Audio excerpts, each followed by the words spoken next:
All right. Hello and welcome to our second Q&A of the evening. I'm so excited to be joined by the lovely Doug Spearman here and have a conversation about From Zero to I Love You. If you weren't on our previous conversation, my name is Sherry Elton. I use they, them, and he, him pronouns. And I'm really excited about this. I think this is going to be a wonderful conversation. This was one of my favorite movies that we showed this year, which you did just hear me say about Lupe, but these are my favorite two movies we showed this year. So I Oh, promise that wow. I'm being genuine.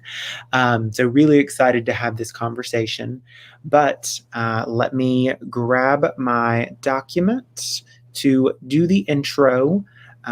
2 seconds. Sorry, folks. Been a busy back and forth day. All right. But From Zero to I Love You is a film about a gay man whose fear of intimacy led him to fall for married men and the closeted married man that he met.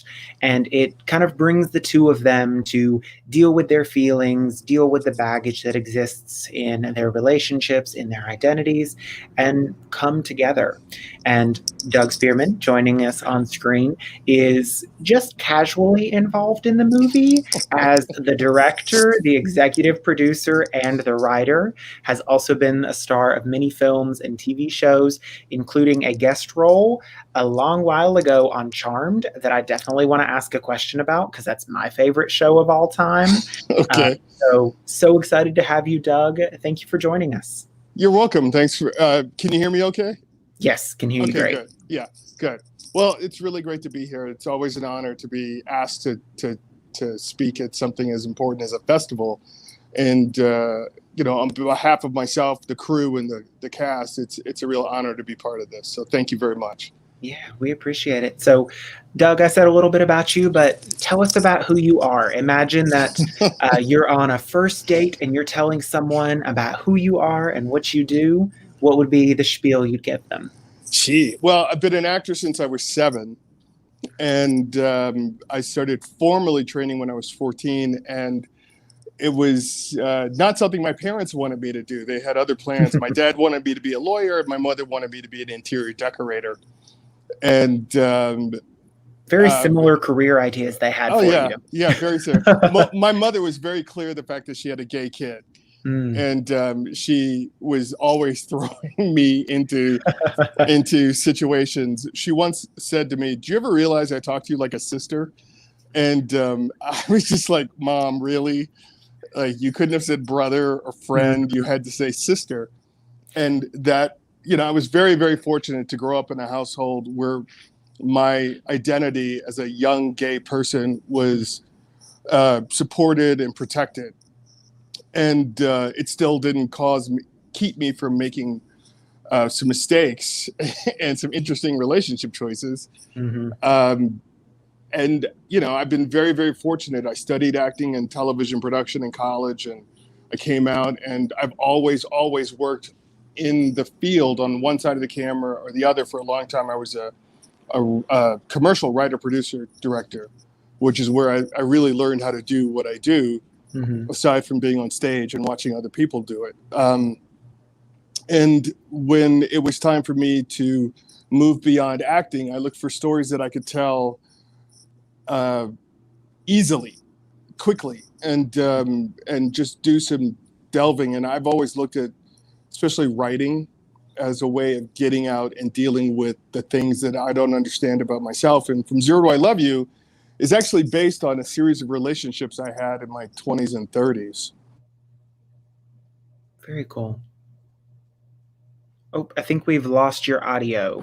There I am. Yeah. There You know what? I need to put this on Do Not Disturb because I got a phone call in the middle of that, and that was a drag. So let's not have that happen again. All right.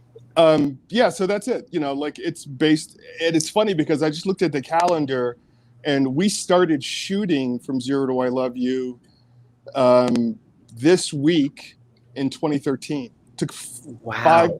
4 years to shoot, 4.5 years. Wow. What took it so long to put the film together? Well, you've seen it, so it's kind of a broad movie. Luckily, it takes place over the span of about 2.5, 3 years. But it was really the money was really putting together Yeah. the money to make a film, because I didn't want to make just a movie about two people in one location over a weekend. I wanted this film to have scope, and that's why I set it in a major city like Philadelphia, Mhm. even though I lived in Boston when the story was happening. You know what I mean? So it Yeah. just took time and patience, and an incredible amount of patience from the cast, and a deliberate attempt at not aging to get the to get the film done. Yeah, I guess in some ways, them aging a little bit over those couple of years by the final scenes was helpful because Yeah. you were able to say, "Oh, look, this is the wear and tear of the relationship, aging them up a little bit." Yeah, it is. But the weird thing is, the very first thing we shot was the very, very last scene with Pete and Jack. Really That was in New York. Yeah. nice. So All it was right. dewy and fresh again with love by the end of the movie. Yep, love brings you back to life. There's Yeah. your message there. Amen. I love it. So tell me why this story. I know you said it's reflective of some of the experiences you had in your 20s and 30s, but why was this story important for you to tell and put on a bigger stage? Well, originally it was a novel, and it was a Mhm. novel that I wrote in the 90s. That's, it was a very different time and a very different place in the world. Being gay was very different because, it was the height of the AIDS epidemic when I actually wrote the Mhm. story. And I had I had just moved to LA, and I moved to LA to get away from to get out of a relationship with a guy who was married. Mm. And I wanted to try to figure out why it was happening all the time. So I thought, if I wrote the story, maybe I'll understand why it was happening. What I really began to understand was me. You said something about, in the introduction, you said about a fear of commitment. And, Mhm. I don't think of myself as so much as a creator, as a person who takes very good dictation.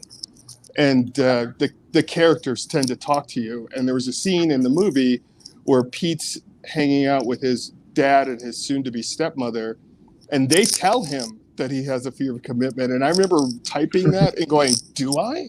Do I?" So it's always cathartic, and it's always a way to learn. And I know that I'm not the only person that that's been in that situation. There are tons of Pete's, and there are tons of Jacks, and there are tons of Mm. Carlas. And I also, what was important to me is, after Noah's Ark, I played a very specific kind of character on a television series called Noah's Ark on Logo. Mhm. And that was the impetus to actually add my voice to the sort of canon of queer films, because Yeah. there's there aren't a lot of movies where there's a black gay character who's a member of the middle or upper middle class. Do you know what I mean? It's always sort of the lowest common denominator of queer Yeah. person. And I just thought, that's not how I grew up, and that's not who I am. And I Yeah. feel like I'm missing, and I'm not the only one who needs that story told, or needs to hear that voice, my voice. Yeah. I love that. This was something we actually discussed on the Lupe Talkback. It's about creating characters who are reflective, but of not just one particular experience of the people who have that identity. It's Right. that we are multiplicitous, and there's so many sides to each one of us. And one queer person of color, one non-binary person of color is not the same as another non-binary person. Exactly. I mean, I have a sort of a button about being, when people refer to the gays Mm-hmm. or the queers, or Yeah. because we're not like a pack. It's not like we all look alike or act alike. We're not like a pack of pug We're not a big dogs. monolith. Yeah. Yeah, we're not. Like sometimes we're talked about like we're all the same, and we all have this. It's like years ago I stopped my straight friends from fixing me up. Mm-hmm. Because I'm like, he's gay, you're gay. You guys should be just settle down and have gay kids, and like, no. Kids. Yeah, absolutely. So what lessons do you want folks to take away from this story? Aside from your experiences, who you are is valid, what are the other things you want people to take away after watching this movie? That everybody deserves to live their authentic self. Mm. It's really about be happy, because I mean, and I once I watched the film a few times, the whole idea of happiness comes up a lot. Yeah. And I think because I was raised with people who did a lot of things out of obligation, who weren't necessarily happy in their lives, I wanted that. That's a big goal of mine, is to express who you are authentically. Do you know what I mean? And just because society, your family, your city, your color, your religion tells you you should be one thing, who you are is far more important and supersedes all of that stuff. I love And that. sometimes and if you're going to be a fool, you might as well be a fool for love. Yep, exactly. If there's anything worth being a fool for, there you Right. go. Nice. So, one of the things that I was so intrigued by is the ending of the film where Carla was hanging out with, I always get the names backwards. Pete was Carla's husband, correct? Or am I No, back? Jack was Jack, there Carla's we go. husband. Sorry about that. Where Jack and Carla were hanging out at the end and seemed pretty okay. We don't often see that kind of thing, to where a fractured relationship like that is able to still be something that brings value to both partners. Talk to us a little bit about the choice to make that, what you did with those characters on screen, and why you think that was important to show. Well, if you watch the whole movie, everybody gets a second chance at happiness. Mm. And even Carla gets to start over. And the thing that's important to me about that second chance, it has to begin with forgiveness. Because if you keep yourself trapped in anger and the past, then it's almost impossible to move forward clearly and cleanly. And I wanted that to be a message. I wanted them to realize that I wanted people to realize that there's a bigger issue here, and it's like they have kids together.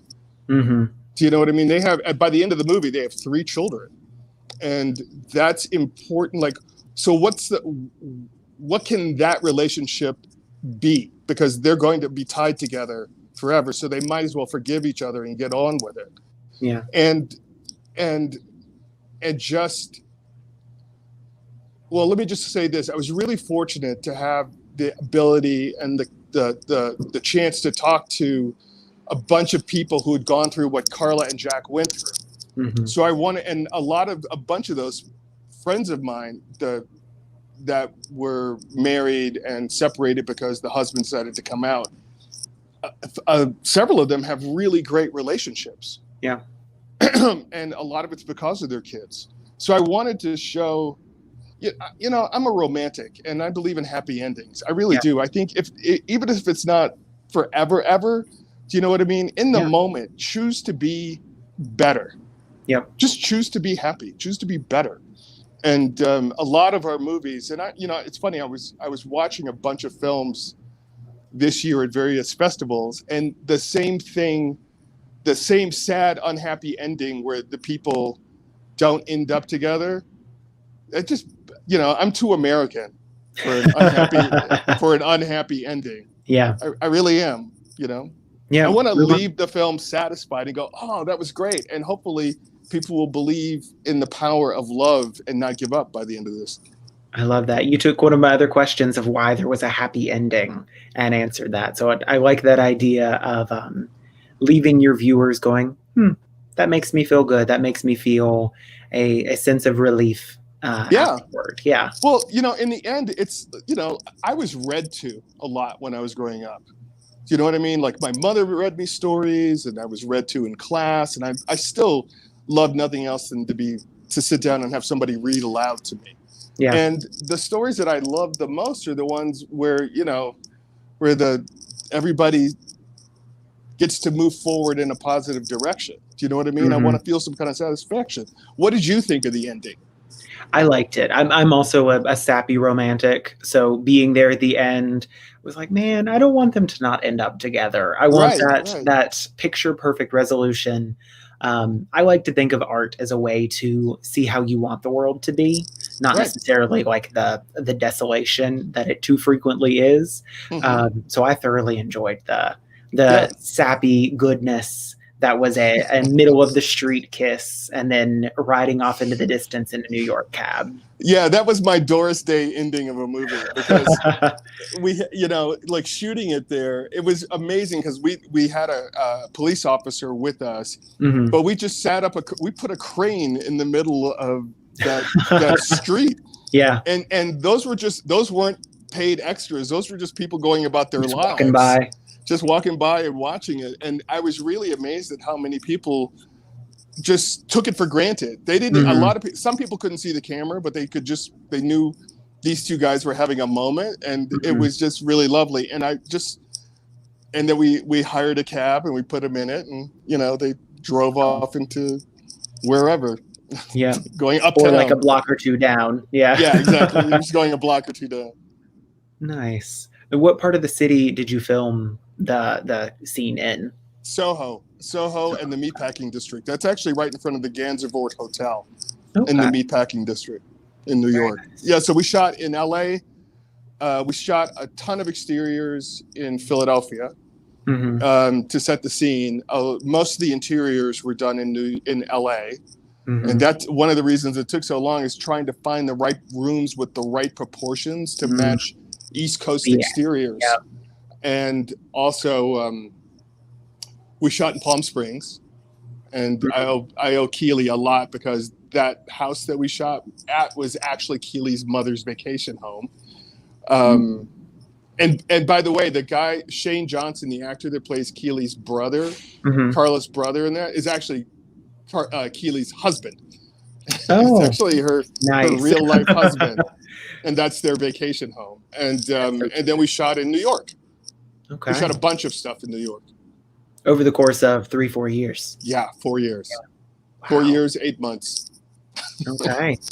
All right. You had that's a heck of a time period. I'm someone who likes to finish projects in a very succinct manner. So me too. Trust me, I will not do that again. I will not do that again. No, yeah. It nearly killed me. Drove me bananas. So I'm going to guess that was your least favorite part of the filmmaking process. Yes. So tell me what your favorite part about putting together this film, this story was. Well, I'm a really hands-on kind of guy. I take a lot of tools from Hitchcock. I'm very involved in the art direction. I'm very involved in the sets. I'm extremely involved in the costumes. I mean, in fact, 3 of the actors are wearing most of my clothes. And my favorite part was when we could be on the set and I had these magnificent animals to work with. I mean, like Keely Lefkowitz and Stephen Bowman, who played David, and Jay Hughley, who played Eric, and Gregory Zarian, and Daryl Stevens, of course, and Scott Bailey. I had this, and Richard Lawson, who's has been my acting teacher for 24 years, and the great Leslie Zemeckis. I mean, you put these people in the right situation and give them a script and just let them go, and it was so awesome to just sit there and watch. In fact, I would ruin takes because I was enjoying this stuff so much, because they could hear me like going, ooh, that's awesome, that's great. And I was when we were shooting the art gallery scene, and the scene where Carla and Jack and Pete and John all come together, had to be reshot like 3 times because I kept messing up takes because I was so into it, But when you get to give a script to people who really know what they're doing, and you don't have to give them every line direction, it's awesome. It's absolutely awesome. That was my favorite part of it. That's wonderful. Good. I like hearing from filmmakers who have a really strong sense of community with the folks that are involved in it. So that's great to hear. So transitioning back over to the topic of you a little bit more, tell us about some of the other projects that you've been a part of. I know you mentioned Noah's Ark. Tell us about some of the other things that you've done over the years, and maybe some of the favorites or least favorites, if you want to share some juicy stories. That's never a good idea. No, I'm just kidding. So I was, I did a lot of TV before Noah's Ark, and I'm doing it again. But I mean, I was on. I mean, one of my favorite things was being on Star Trek Voyager. Yeah. And playing an alien and spending 5 hours getting into makeup and hair and 5 hours getting out of makeup and hair. And it was very interesting because they made me 6 feet tall and white. They made me a white alien, and I just thought, like, gosh. that. I got to tell you, it was very interesting spending the day as a white guy. Guy, air quotations. Yeah. That was one of the highlights. I mean, I love theater. I do a lot of theater, and I was trained in theater, so that's where I started. So some of my favorite acting moments are almost entirely on stage. Yeah. Any productions we'd be familiar with, or stories that? Well, I did an all-male, all-gay version of a Greek drama called The Bacchae, and I played Dionysus.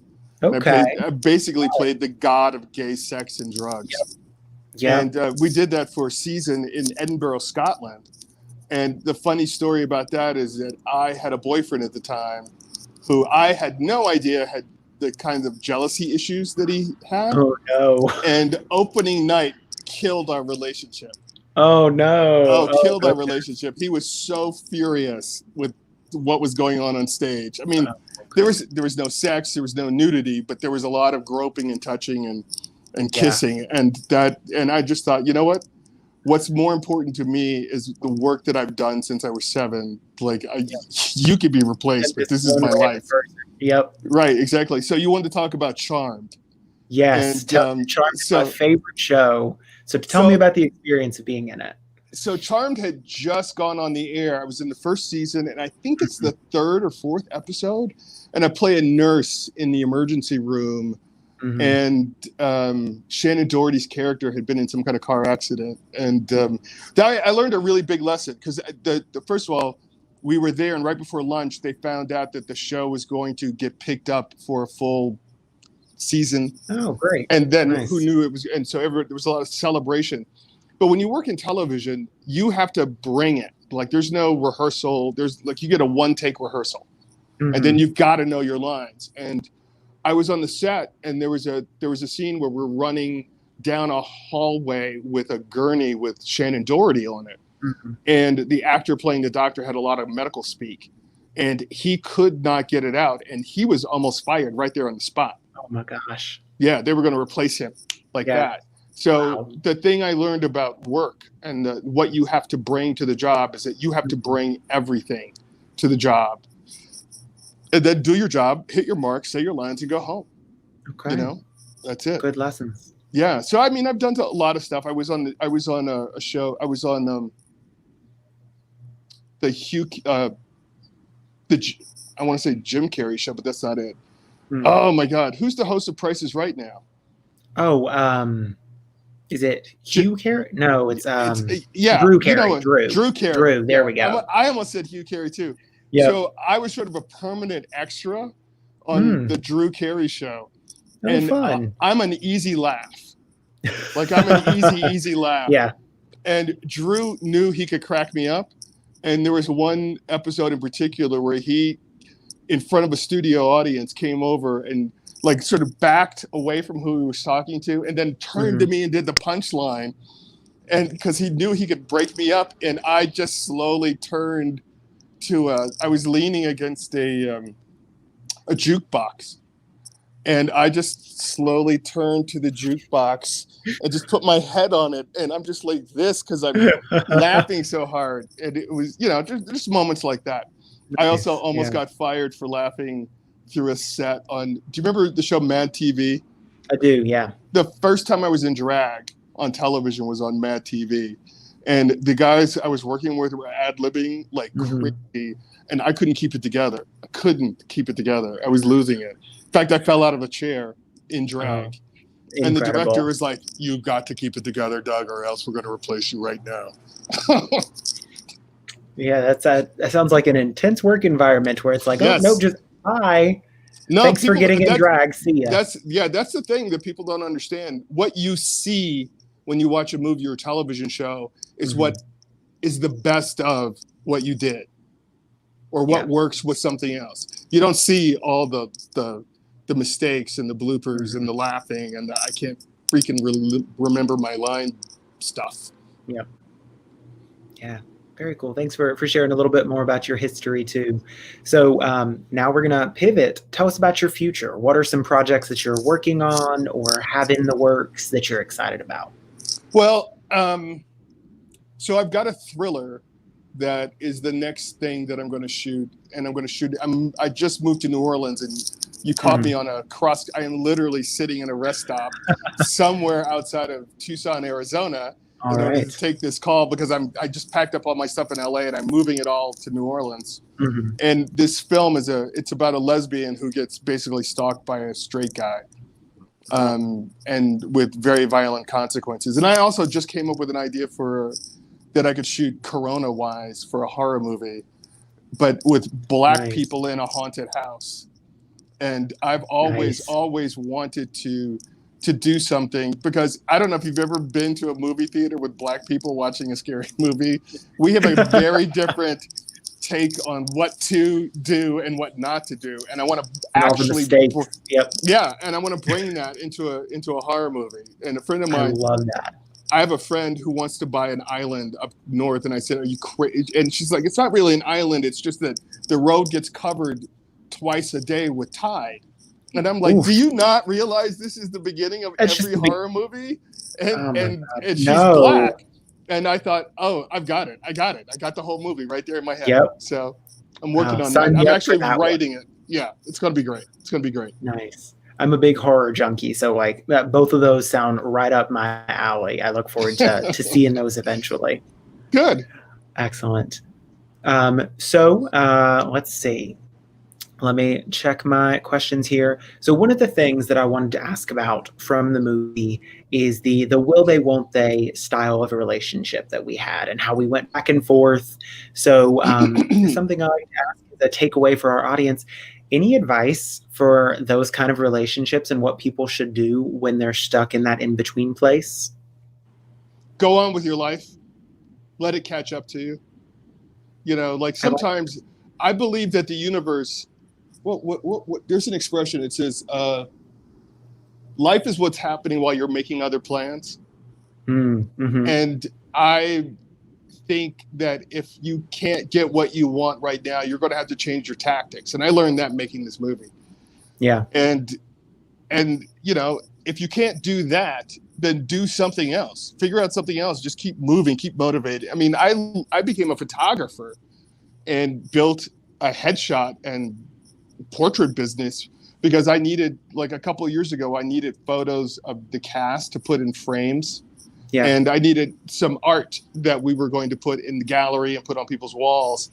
So I got a camera and started taking pictures, and I realized I got really good at it. And and I also learned Photoshop because I started taking pictures, and then I learned how to budget and schedule films on this particular professional software because I had to keep moving forward, and I developed so many skills not making a movie.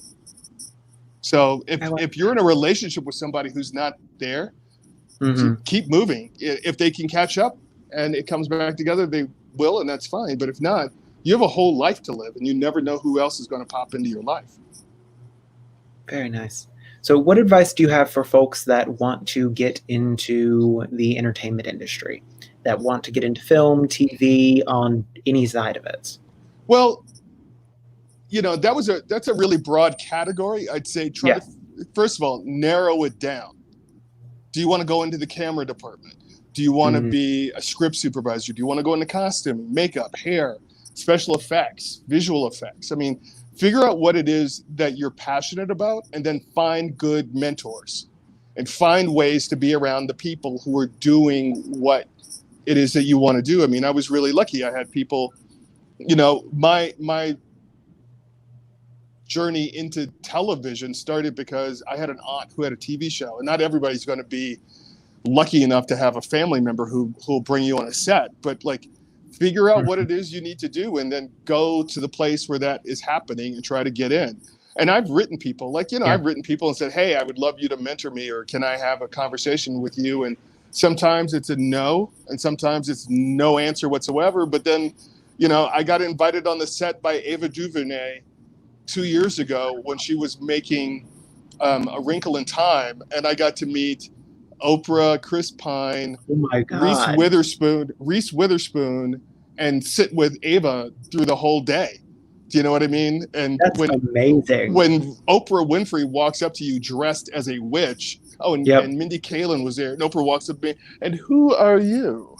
You know what I mean? Wow. What an experience. Yeah, like Oprah and her team of people walked over to me and introduced herself, and I just thought, that's pretty fucking cool. But if you've got something you want to do, you know, I was talking to a friend of mine about this the other day. Like, in my head and in my soul, I'm still a little kid from Hyattsville, Maryland. Mm-hmm. I'm still in a corner bedroom looking out the window at a forest going, when am I going to get on the other side of those trees?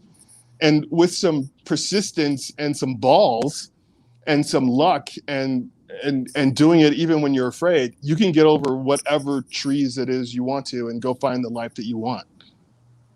I love that. Very nice. So I think that's kind of bringing me to the end of my questions, but any final words or any other thoughts you want to share with our audience?